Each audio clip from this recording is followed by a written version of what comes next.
Baik, saudara yang saya kasih dalam Tuhan Yesus, malam ini kita tiba di pasal yang ke-15. Rabu yang lalu kita telah membahas ya pasal yang keempat. Saya ingin coba ulangi lagi poin-poin yang penting di mana Paulus memberikan banyak instruksi ya nasihat kepada orang Kristen agar jangan saling menghakimi ya, melainkan saling menerima, menolong, saling memperduli satu yang lain. Jangan memperdebatkan masalah makanan atau masalah hari, mana yang penting, mana yang tidak penting ya. Nah, kita tidak mau memperdebatkan itu. Kalau di dalam gereja lain kan ada hari yang ini, hari Saint John, Saint apa, wah penting sekali ya. Kita tidak menganggap semua, tidak menentukan hari apa yang penting, tapi semua hari itu baik bagi kita ya.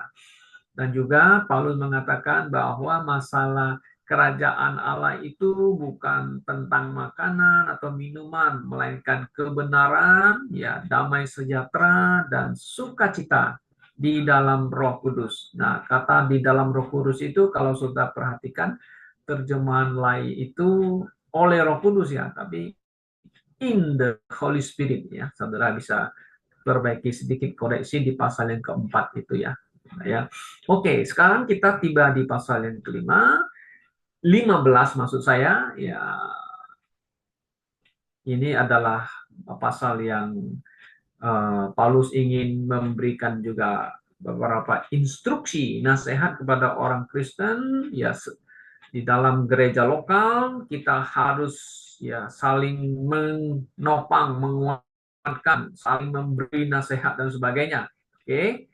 Nah, ini poin-poin penting yang Paulus ingatkan, bahwa Paulus juga menekankan tentang bagaimana dia punya keinginan-keinginan di mana dia ingin ke Roma sebelum dia ditangkap itu ya, dia tulis surat ini ya, ada rencana mau pergi ke Spanyol dan mampir ke Roma ya dan sebagainya. Oke, mari kita lihat ayat demi ayat di pasal yang ke-15 Saudara ya. Oke, pasal yang ke-15 ayat 1 sampai ayat 6 itu Paulus di sini menekankan yang kuat, yang dewasa imannya harus membantu saudara yang lemah imannya. Pakai istilah lemah, belum dewasa ya, belum mature kita mengatakan. Ya, kita harus saling menolong yang atau menanggung lemah yang kuat menanggung yang lemah. Saudara bisa lihat lagi di pasal 14 ayat 1 kemarin ya. Kemudian kalau kita lihat lagi dibandingkan dengan Galatia pasal 6 ayat 1, kamu yang rohani harus memulihkan yang tidak rohani atau yang lemah iman ya. Kita juga harus bukan hanya mencari ya kesenangan diri, tapi kita juga harus juga menyenangkan saudara seiman di ayat yang kedua. Coba kita lihat. Seperti orang di antara kita harus mencari kesenangan sesama kita demi kebaikannya untuk membangun. Nah, kalau hanya menyenangkan diri-diri, tidak juga mempedulikan orang lain ya, kita tidak saling membangun ya sebagai jemaat lokal ya. Katanya Yesus, kata Paulus mengatakan karena Kristus juga tidak mencari kesenangannya sendiri ya, tapi justru dia memberikan dirinya kan kepada orang lain, mati di atas kayu salib untuk menebus dosa manusia. Tapi seperti ada tertulis kata-kata cercaan mereka. Nah, kata cercaan mereka itu siapa? Itu orang Yahudi ya, yang mencerca engkau telah mengenai aku ya, mengenai Yesus dicerca ya. Sebab segala sesuatu yang ditulis dalam dahulu telah ditulis untuk menjadi pelajaran bagi kita, supaya kita teguh berpegang pada pengharapan oleh ketekunan dan penghiburan dari kitab suci. Ya, apa yang catat di Alkitab tentang orang Yahudi ya, orang Israel ya, yaitu menjadi pelajaran bagi kita ya, ya supaya kita tidak ikut mereka, ya kan? Tidak apa namanya itu ya, menjadi pelajaran lah bagi kita ya, supaya kita di zaman New Testament ini kita hanya berpengharapan hanya kepada Tuhan ya, dan juga penghiburan yang kita bisa dapatkan dari kitab suci. Paulus mengatakan, semoga Allah yang adalah sumber ketekunan dan penghiburan mengaruniakan kerukunan kepada kamu sesuai dengan kehendak Kristus Yesus ya, supaya kita sebagai jemaat ya kita rukun ya satu dengan lain ya. Jangan sambil sikut-sikut dan mau ngambil kesempatan ya. Apa yang terjadi dengan gereja masa kini, saudara bisa lihat ya banyak skandal-skandal terjadi ya. Prihatin kita lihat ya. Di Blitar itu ada satu keluarga anaknya yang 3 orang ya diperlakukan oleh pendetanya nggak benar. Jadi sekarang jadi viral itu masalahnya ya. Mereka Hotman Paris sudah menuntut itu supaya polisi menangani masalah ini ya. Nah ini yang terjadi dalam gereja, saudara-saudara ya. Nah Paulus ingin supaya jemaat gereja atau saudara seiman kita harus juga saling menyenangkan gitu ya, menasehati, yang saling menerima satu dengan lain. Sekalipun kita tidak sepaham dengan orang lain dengan kita pun harus menerima saudara kita ya. Coba kita lihat di ayat 7. Sebab itu terimalah satu akan yang lain. Sama seperti Kristus juga telah menerima kita untuk kemuliaan Allah. Ya, kita harus terima juga ya. Ada orang yang tidak sepaham kita. Mungkin bukan dasar iman yang fondasi, tapi ada hal-hal tertentu kita nggak sepaham, oke? Tapi kita harus yang kuat menerima yang lemah. Dan juga kita harus juga saling mendoakan satu dengan yang lain. Kalau saudara lihat lagi di ayat 23 sampai 30, nah, ini Paulus loncat jauh sekali ya. Oke. Nah, sekarang yang kita lihat Paulus juga menginginkan ya bahwa orang-orang bangsa lain, orang telah menerima kasih karunia Allah, ya mereka harus bersatu padu walau ya memuliakan Allah gitu saudara dalam satu gereja. Apakah dia orang Yahudi bukan Yahudi ya, dalam satu gereja ya anggota jemaat harus bersatu padu memuliakan Allah. Coba kita lihat di ayat yang ke-7 tadi sudah kita baca. Yang aku maksudkan ialah bahwa oleh karena kebenaran Allah, Kristus telah menjadi pelayan orang-orang bersunat untuk mengkokohkan janji yang telah diberikannya kepada nenek moyang kita. Dan untuk memungkinkan bangsa-bangsa, nah bangsa-bangsa itu tentu bangsa lain, supaya mereka memuliakan Allah. Karena rahmatnya, seperti ada tertulis, sebab itu aku akan memuliakan engkau di antara bangsa-bangsa dan menyanyikan mazmur bagi bangsa-bangsa lain. Nah, Paulus, saudara coba lihat, dia memberitakan Injil, dia sudah mengatakan aku rasul bangsa lain ya. Dia membawa orang-orang kepada Kristus supaya mereka diselamatkan, mentaati perintah Tuhan. Nah, dia mengatakan juga harus memuliakan Allah. Ya. Nah, ini nasihat-nasihat Paulus yang luar biasa ya kepada jemaat-jemaat ya, orang-orang Kristen ya, harus memuliakan Allah. Kita harus bersatu memuliakan Allah ya. Oke. Kemudian, saudara, kalau kita lihat lagi ayat yang selanjutnya di ayat yang ke-14 ya, kita loncat ya, 14 ya. Nah, ayat 14 sampai ayat yang ke-21 ini adalah ungkapan pribadi Paulus kepada jemaat Roma. Nah, dia jujur, dia menulis keinginan hatinya dan sebagainya. Saudara bisa lihat, coba kita perhatikan ayat 14. Saudara-saudaraku, dia panggil saudara. Orang-orang Roma ya, aku sendiri memang yakin tentang kamu ya, bahwa kamu juga telah penuh dengan kebaikan dan dengan segala pengetahuan dan sanggup untuk saling menasehati. Kalau saudara masih ingat pelajaran kita di pasal pertama ya, di mana Paulus memuji mereka ya, memuji apa? Iman mereka itu terkenal ke seluruh dunia loh. Bayangkan itu orang-orang jemaat di Roma ya, luar biasa ya mereka ya, dipuji. Nah, sekarang Paulus mengatakan lagi ya, kepada saudara yang ada di Roma ya, jemaat itu kan, ya supaya mereka punya segala pengetahuan katanya ya. Pengetahuan iman ya, pengetahuan doktrinal ya. Oke, sanggup untuk saling menasihati. Ya perlu ya dalam satu gereja ya.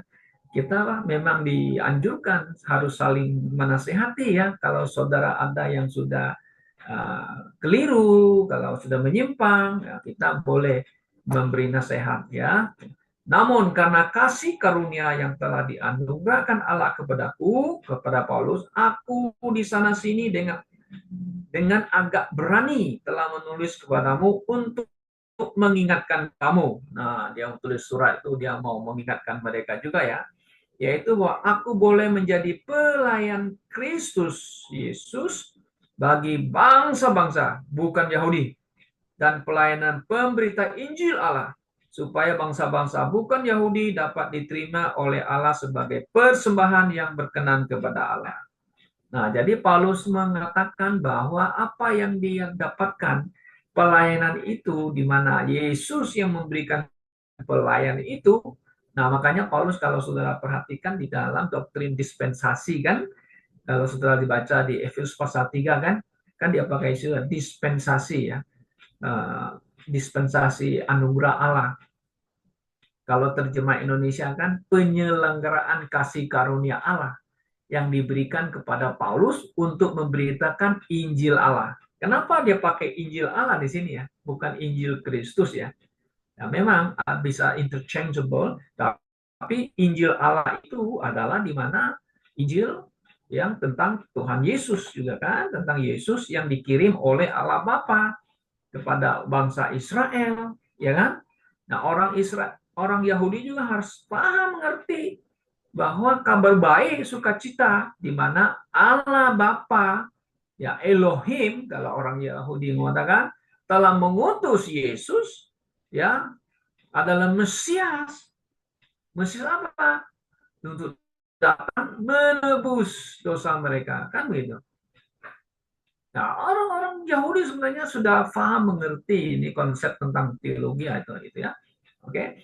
Nah, jadi kalau kita lihat lagi dia lain, Paulus juga sering memberitakan Injil Kristus tentang keselamatan Yesus, dia datang untuk menebus dosa manusia, ya. Nah, saudaraku yang saya kasih, coba kita kembali lagi ke ayat yang ke-18 tadi, mengatakan bahwa sebab aku tidak akan berani berkata-kata. Di mana ayat? Di ayat yang ke-17 ya.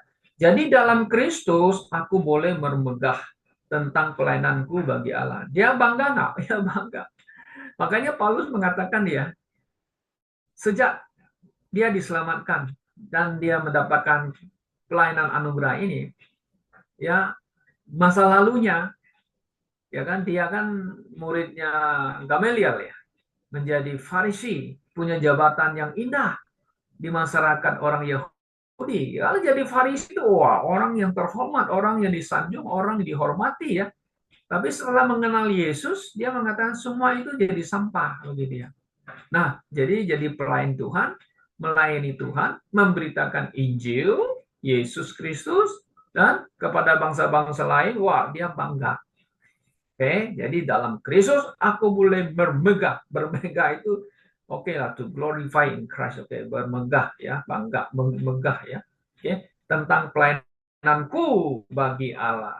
Sebab aku tidak akan berani berkata-kata tentang suatu yang lain, kecuali tentang apa yang telah dikerjakan Kristus olehku, yaitu untuk memimpin bangsa-bangsa lain kepada ketaatan oleh perkataan dan perbuatan. Nah, di sini Paulus menjelaskan apa yang sedang terjadi di dalam pelayanannya. Dia ingin jelaskan kepada jemaat di Roma, ya kan? Sangat jelas dia mengatakan bahwa apa yang dia kerjakan, Kristus memakai Paulus, gitu, untuk memimpin bangsa-bangsa lain supaya apa? Mereka kepada ketaatan. Nah, ketaatan di sini, ketaatan apa? Ketaatan mau terima, ya kan? Injil Yesus yang diutus oleh Bapa itu, ya, sehingga mereka percaya kan? Nah, melalui apa? Melalui preach and teach. Apa yang disampaikan oleh Rasul Paulus kan? Oleh perkataan dan perbuatan. Nah, perbuatan Paulus itu disertai dengan the miracle ya, signs ya, mujizat ya. Nah, ayat 19 menjelaskan itu, mengatakan oleh kuasa tanda-tanda. Nah, tanda-tanda, signs and wonders, tanda-tanda dan mujizat dan oleh kuasa roh. Nah, di sini terjemahan lain itu pakai kuasa roh. Kalau King James itu adalah kuasa the Spirit of God. Coba saudara lihat baca itu oleh roh atau Spirit of God ya. Kalau di lain itu dia pakai kuasa roh, tapi kalau King James itu the Spirit of God. Coba saudara perhatikan ya di King James itu kan.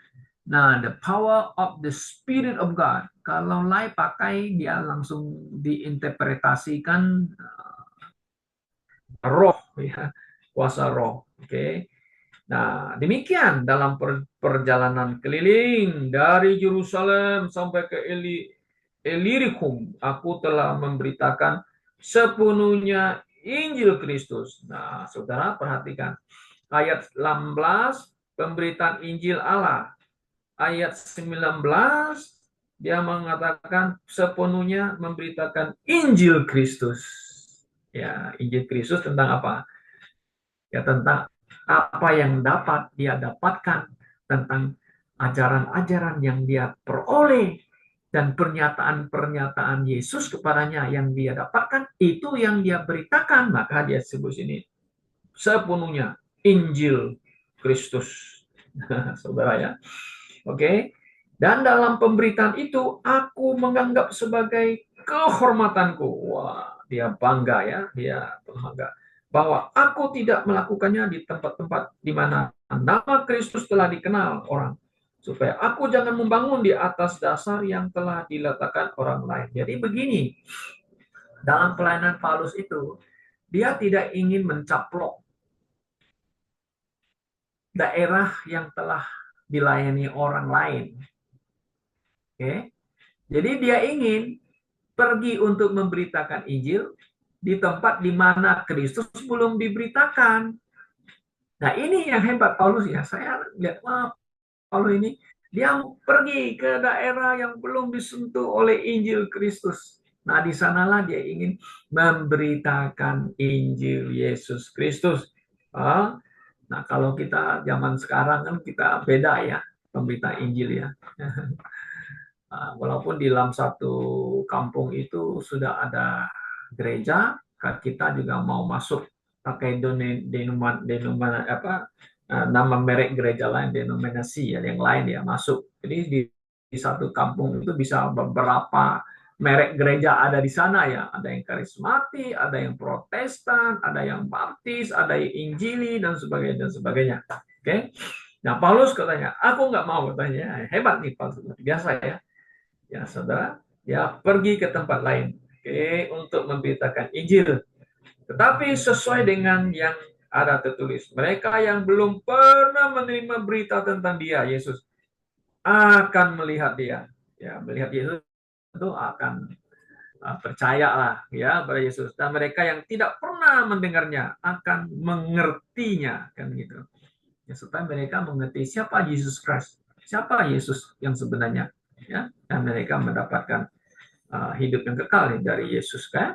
Oke, saudara, nanti kita lihat ayat yang ke-23 sampai 32. Ini adalah rencana ungkap isi hatinya di mana Paulus ingin pergi ke Roma dan juga ingin pergi ke Spanyol ya, saudara ya. Nah, coba kita lihat. Itulah sebabnya aku selalu terhalang untuk mengunjungi kamu. Ya, dia beberapa kali mungkin terhalang ya. Ya mungkin karena apa kehendak Tuhan ya. Oke. Nah, tetapi sekarang karena aku tidak lagi mempunyai tempat kerja, nah di daerah ini ya, padahal ladang Tuhan besar, tapi dia tahu sudah tempat dan daerah mana sudah ada dia mendirikan gereja, dia mau pergi lagi ke tempat lain. Oke. Untuk memberitakan Injil. Oke, aku harap dalam perjalananku ke Spanyol, aku dapat singgah di tempatmu dan bertemu dengan kamu sehingga kamu dapat mengantarkannya aku ke sana setelah aku ketika menikmati pertemuan dengan kamu. Wah, jadi sebelum dia ditangkap, Paulus ya di Yerusalem, sebenarnya dia sudah menulis surat ini kepada orang Roma.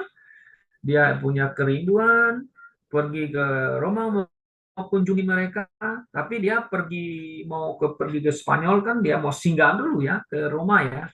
Nah, tapi apa yang dia inginkan ya dia rindukan saudara. Pergi ke Spanyol itu nggak nyampai artinya tuh tidak sampai ke sana dia ya. Karena apa? Keburu dia ditangkap, kemudian dia dibawa ke Roma. Nah ini kan dia kerinduannya ya. Jadi ada satu pelajaran bagi kita juga bagus itu ya. Ada yang kita inginkan ya cita-cita kita gitu ya nggak sampai gitu ya nggak sampai artinya nggak ya Tuhan tidak menjawab Tuhan tidak memberikan itu ya saudara mungkin bukan kehendak rencana Tuhan gitu kan ya itu ya kita harus terima apa adanya ya saudara ya banyak doa kita keinginan kita kita belum mendapatkannya ya oke mungkin bisa saja you have to wait and see atau you tunggu ya jawaban Tuhan itu. Oke. Nah, ini yang Paulus ingin sampaikan ya kepada orang Roma ya, keinginan-keinginannya. Oke.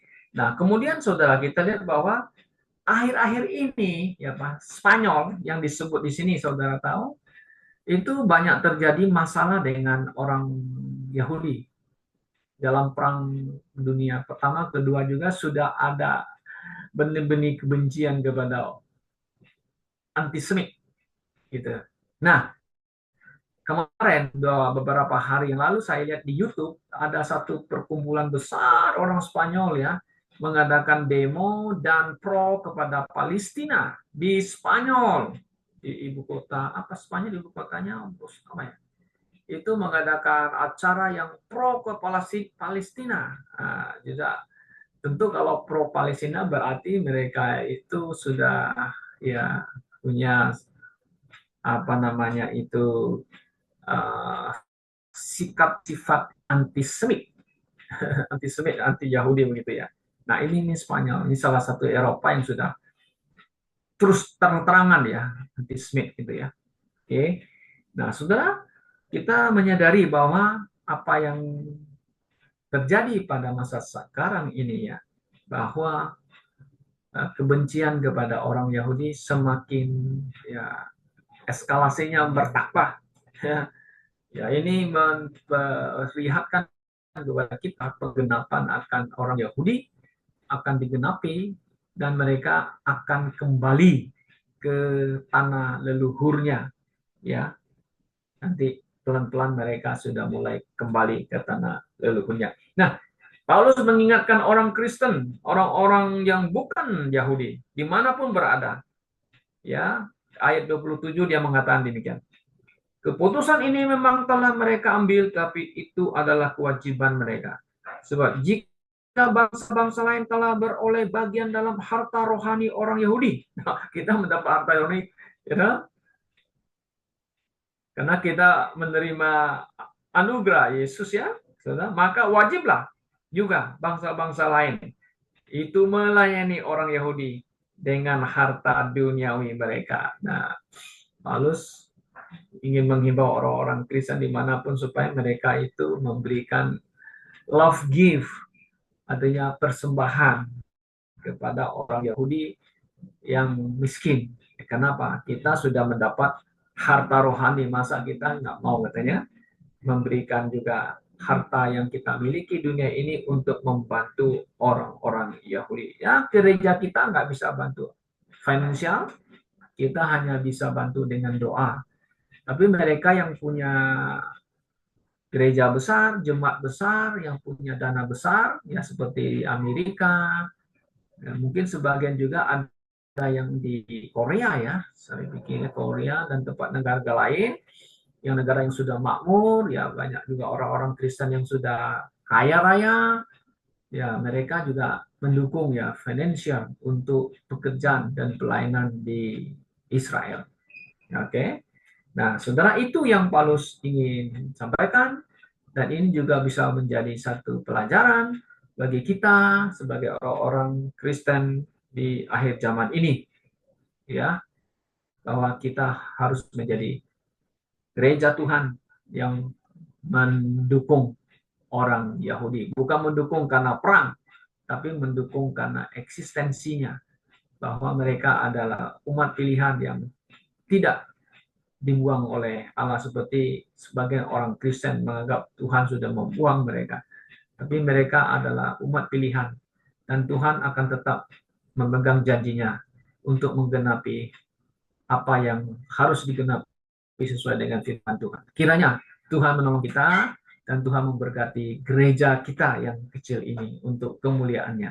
Oke, mari kita bersama-sama bersatu padu memuliakan Allah yang melalui Yesus Kristus Tuhan kita yang mengasihi kita. Amin. Mari kita berdoa.